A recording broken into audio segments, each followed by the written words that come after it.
Bonjour, prêt à maîtriser une bonne fois pour toutes le tableau de signes d'un produit? C'est un outil mathématique qui peut sembler un peu intimidant, mais en fait c'est super logique. Aujourd'hui, on va le décortiquer ensemble, étape par étape, pour que ça devienne un vrai jeu d'enfant.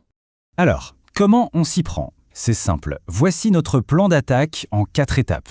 On va d'abord regarder la fonction, ensuite trouver ses points clés, puis construire le tableau et enfin tirer le bilan final. C'est parti? Première chose, faisons connaissance avec la star du jour, notre fonction à étudier. La voici. f de x est le produit de deux expressions, 4x plus 10 et moins 2x plus 6.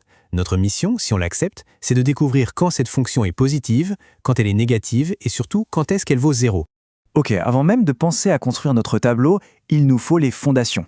Et en maths, pour ce genre de problème, les fondations, ce sont les points où la fonction s'annule. C'est vraiment là que tout se joue, vous allez voir. Donc la toute première étape, elle est absolument cruciale. Il faut résoudre l'équation L de x égale 0. Et là, on se souvient de cette règle d'or. Un produit est nul si et seulement si l'un de ses facteurs est nul. Ça simplifie tout. Ça veut dire qu'on va pouvoir traiter chaque morceau de notre fonction séparément.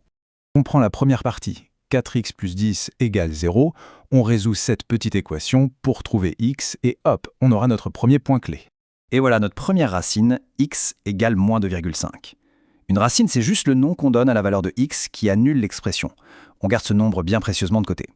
Allez, on fait exactement la même chose pour le second facteur, moins 2x plus 6 égale 0, on va trouver notre deuxième point clé. Et la solution est 3. Parfait. On a maintenant nos deux valeurs magiques, moins 2,5 et 3. Ce sont les seules valeurs pour lesquelles notre fonction f de x s'annule. Maintenant qu'on a toutes nos pièces, on peut passer à l'assemblage. C'est le moment de construire ce fameux tableau de signes. On commence par dessiner la structure. Sur la toute première ligne, celle des x, on va placer nos racines, moins 2,5 et 3.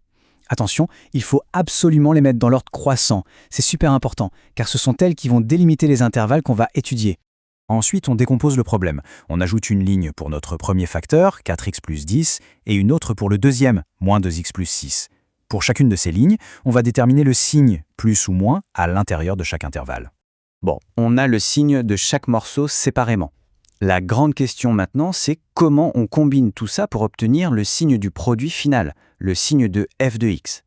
Et voilà, on arrive à la dernière étape, le bilan. On va finaliser le tableau et surtout, on va voir tout ce qu'il peut nous raconter.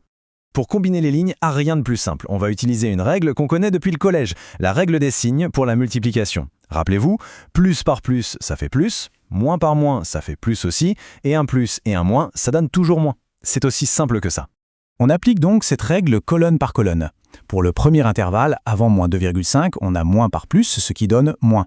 Entre moins 2,5 et 3, on a plus par plus, donc ça donne plus. Et enfin, après 3, on a plus par moins, ce qui nous donne moins. Et voilà, la dernière ligne est remplie, notre tableau est complet. Ce qui est génial avec ce tableau, c'est qu'il nous donne une vue d'ensemble parfaite du comportement de la fonction. D'un seul coup d'œil, on sait exactement quand f de x est négative, quand elle est positive et quand elle est nulle. C'est un véritable super pouvoir mathématique. Alors, à quoi ça peut bien servir ce super pouvoir? Eh bien, imaginons qu'on veuille résoudre une inéquation, par exemple f de x strictement positive. Avec notre tableau, la réponse est littéralement sous nos yeux. On la voit tout de suite. C'est là toute la puissance de cet outil.